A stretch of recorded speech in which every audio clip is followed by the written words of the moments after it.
Quando me decidi a gravar as minhas memórias, algumas das minhas memórias, filo com o sentido de que, e o pensamento de que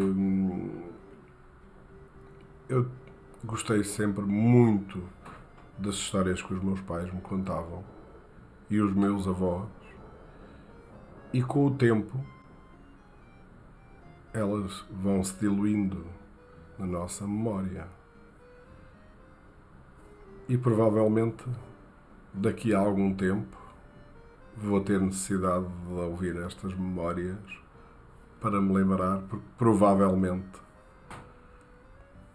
se calhar, não estarei em condições de me poder lembrar. Mas essencialmente foi para deixar vivências, acontecimentos, coisas engraçadas aos meus filhos e a alguns amigos que eventualmente venham a ouvir isto.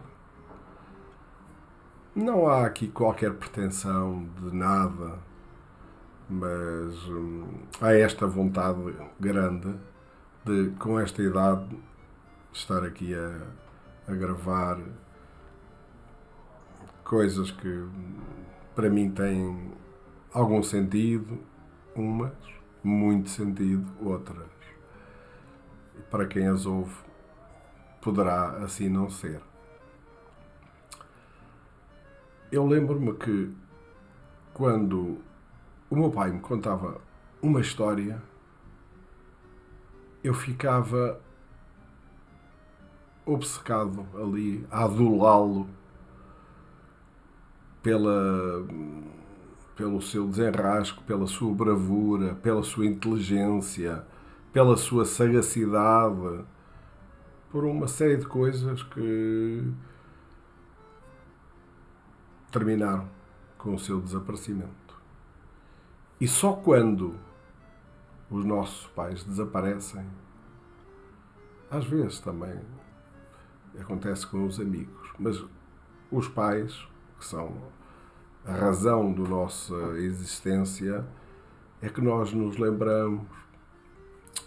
Até se calhar podia ter estado mais tempo com os meus pais, podíamos ter falado de outras coisas, sem ser estas do dia-a-dia, porque eu sou um apaixonado pela felicidade. Sou um apaixonado pelas coisas boas que me aconteceram, que felizmente foram muitas, tantas, que eu não me quero esquecer. E é com essa base que eu me decidi a deixar aqui algumas notas. As minhas histórias começam cá sempre há algum tempo, porque eu estou no canal Memória, não estou no canal do futuro. Mas quando começaram a surgir os primeiros computadores, não era fácil a aquisição dos mesmos, porque eram caros, não é? Mas eu sou um privilegiado e sou ia dizer um avant-garde, mas não é o termo, não é esse, porque de facto eu não sou um avant-garde. Gosto de avançar logo para as coisas quando elas surgem, gosto de conhecer as novidades que existem, e talvez tenha sido isso que me tenha levado a adquirir um computador quando muito pouca gente tinha computador. E esta história vem a propósito de que eu comprei um Amstrad, que era ainda que tinha que se meter uma disquete, e aquilo para arrancar demorava para ali alguns 5 minutos, e depois no final para gravar tinha que se pôr uma cassete, não é? E depois no final tirá-la, e depois quando era para continuar alguma coisa tinha que voltar lá a meter a cassete. Enfim, foram os primórdios dos computadores. E eu, na altura, nem tinha bem a noção disso, porque eu não percebia nada de computadores. Nem sequer era a minha área. Era só mais a atração pelo desconhecido e a descoberta.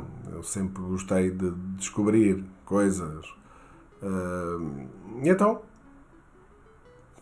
punha-me todos os dias até às 11, meia-noite, de volta do computador, a tentar ver o que é que conseguia fazer com aquilo, que naquela altura não era muito, não, era relativamente pouco. Mas depois aquilo estendia-se a outras coisas. O Lotus 123, que era o antigo programa que correspondia ao Excel 2, e que eu era um barra, já transformei-me um barra no Lotus 123. E, e então foi-se constatando, uns amigos foram passando a outros e a outros, e começaram a pedir alguns trabalhos feitos em computador. Eu provavelmente não serei muito bom comerciante, porque o dinheiro que me pagavam era quase: olha, eu nem sei que dinheiro é que é de levar, o que entender que deve-me dar, que me dê. Porque eu não me lembro de cobrar dinheiro às pessoas, eu levo-lhe tanto para fazer isso. Não. Eu fazia e depois, olha, depois logo se vê. Depois houve os restaurantes onde eu ia almoçar, começaram-me a pedir se eu lhe fazia as emendas, porque depois, como eu gostava de descobrir as coisas, acabava por fazer. Lembro-me que uma das coisas primeiras que fiz foi uma folha A4 com uns desenhos de uns caracóis, e depois escrevi A caracóis, coisa que eu não gosto, por acaso.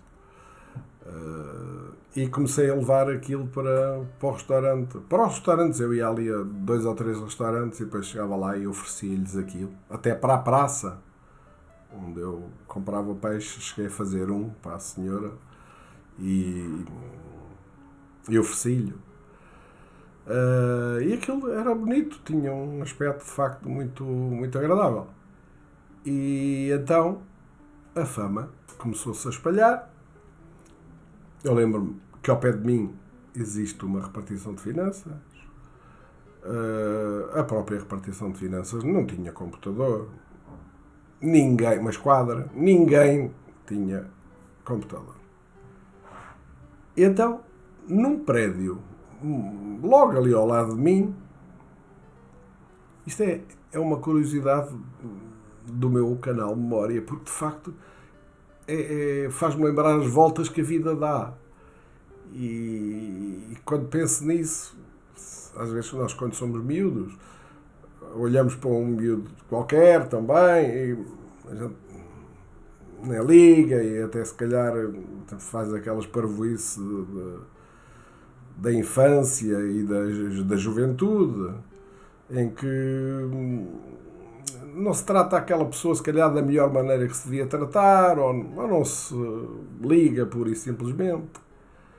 E depois, mais tarde, vimos a saber que aquela pessoa foi Presidente da República, que foi o diretor-geral de uma grande empresa.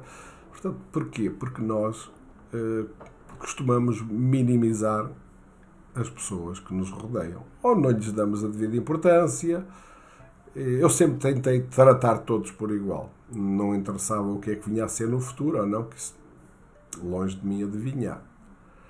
Mas havia perto de mim 2 jovens, um angolano e um moçambicano, que moravam no prédio ao lado do meu escritório, e um dia foram ter comigo e trocámos ali umas impressões sobre umas coisas que eles precisavam de fazer, em fotocopiar, porque máquinas de fotocópias também era coisa que não havia muito.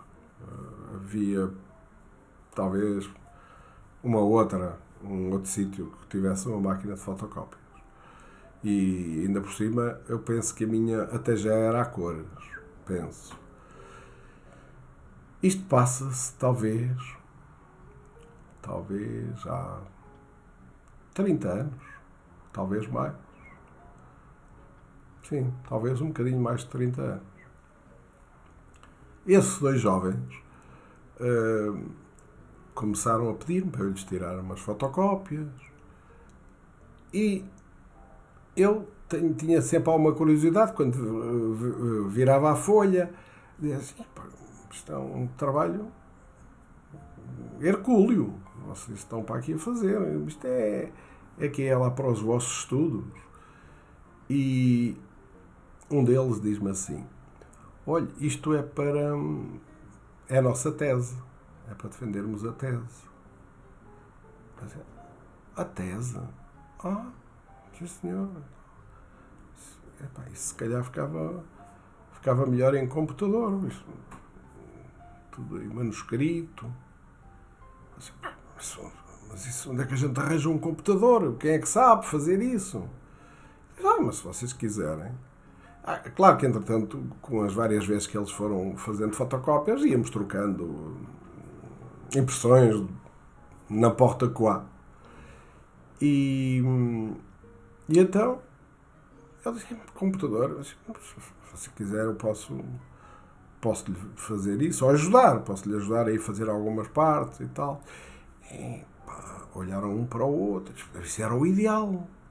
Você, se conseguisse fazer isto, acha que consegue? Isto é muito, já viu as folhas que são? Ainda pensei, uma tese com tantas folhas. Mas, ok, está bem, ok. Olha, não sei quanto tempo demora, mas há aqui coisas que eu não percebo, o que vocês têm aqui escrito, não sei o que é isto. Pois é que não são coisas, são expressões e termos das nossas terras. Então, um era angolano, o outro era moçambicano. Rapazes adoráveis, muito simpáticos, muito humildes. Talvez até o moçambicano fosse um bocadinho mais humilde do que o angolano. E então, o que eu iria escrever, no fundo, aquela tese,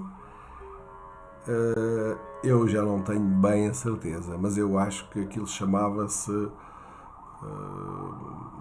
Não era bem a origem dos Obiquangos, era qualquer coisa relacionada com uma tribo de Angola, e do de Moçambique era também qualquer coisa parecida, mas do de Moçambique eu lembro-me de menos coisas. E comecei a fazer aquilo. Depois, à medida que eu ia lendo, ia-lhes perguntando, e o que é isto? Eu escrevia. Depois começou a haver alturas em que houve necessidade de eu lhes dizer que havia algumas coisas que não estavam bem, que deviam ser corrigidas.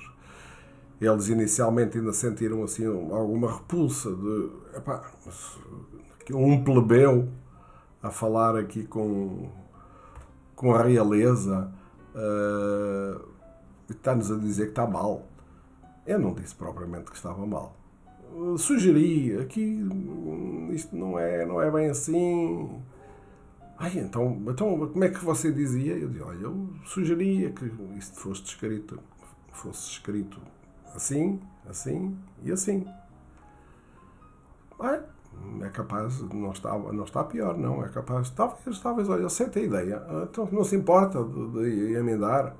Depois iam comentando um com o outro, estás a ver? Isto é vantagem, de facto. O computador olha para isto, apagou aquilo que escreveu e escreve outra vez. Nós, no papel, isto era uma desgraça. Também pensavam fazê-lo à máquina mais tarde, penso eu. E então nós demorámos, não sei, mas eu demorei talvez todos os dias, até às 2 da manhã.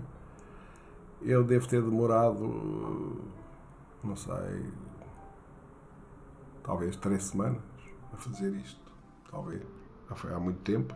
Nem eu nunca andei a pensar nisto, só pensava em 2 ou 3 coisas, que isso nunca mais as vou esquecer, mas nunca pensei memorizar ali determinados pormenores, não é? Depois o subconsciente é que vai em busca desses resquícios do que passou. E então, aquilo, imaginem falar de uma tribo,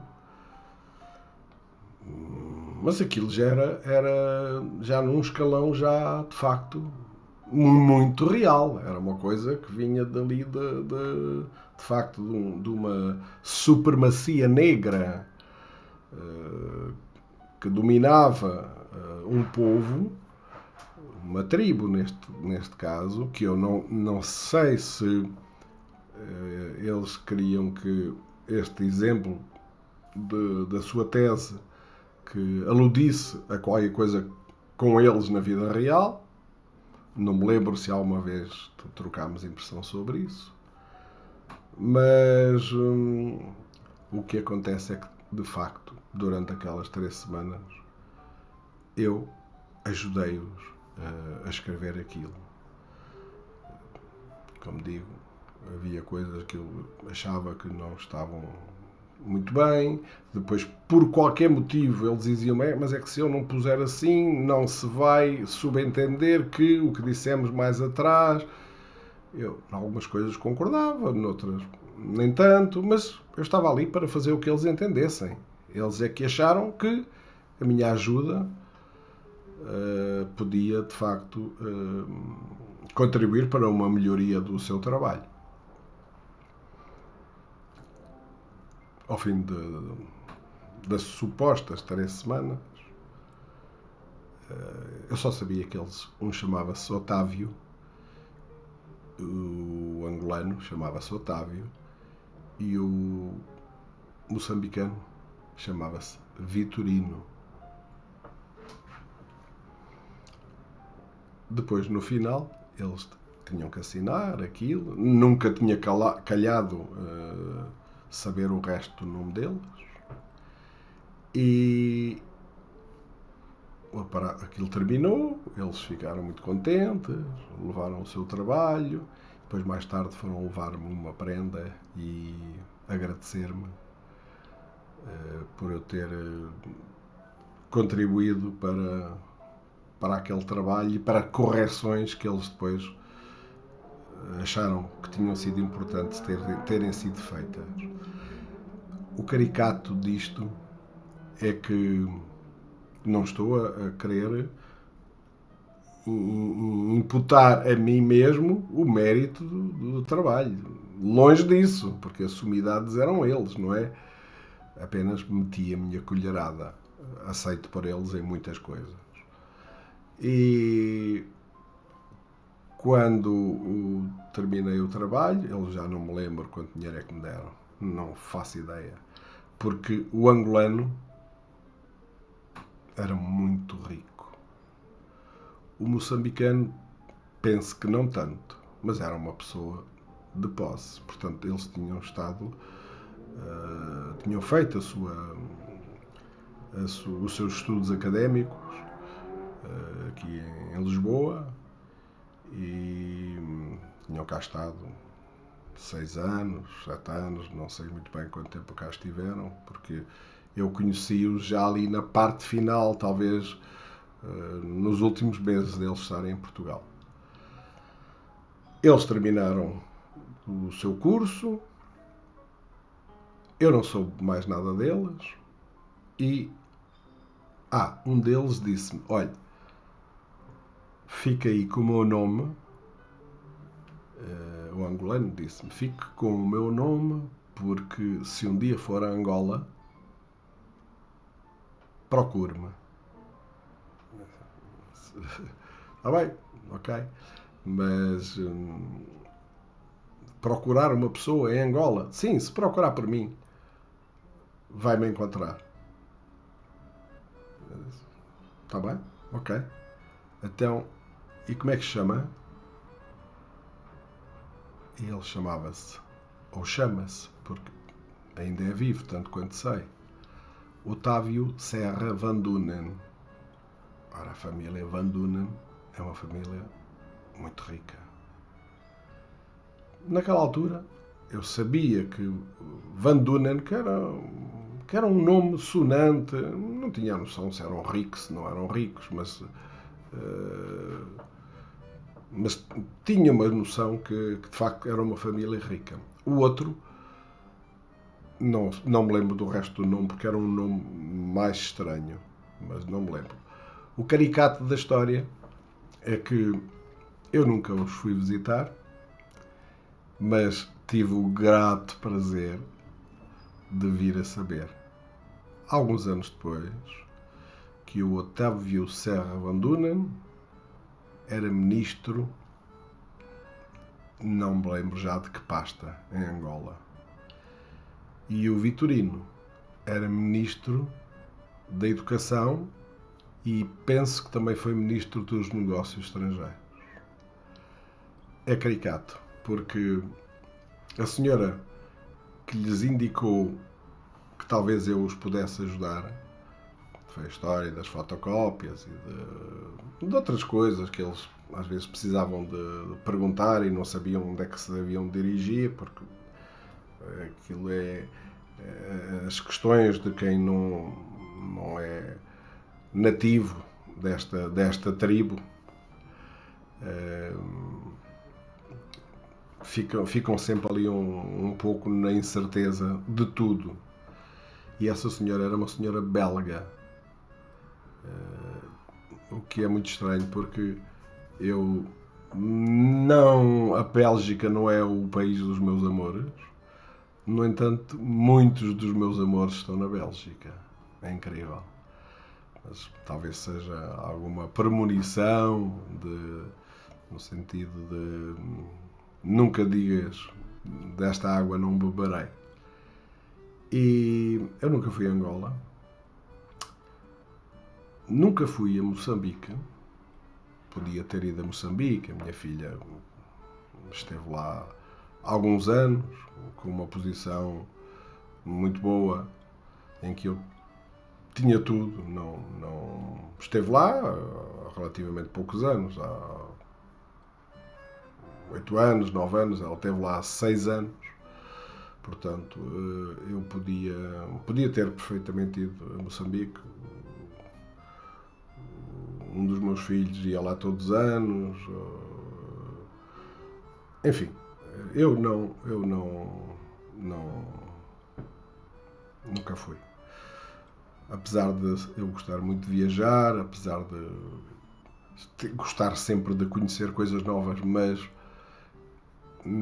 já não estava com idade para não poder circular livremente, para poder ser enganado ou, sei lá, roubado ou quer que fosse, em qualquer esquina. Decidi não ir, por isso simplesmente. Mas às vezes dou comigo a pensar que Otávio Serra Van Dunen e Vitorino,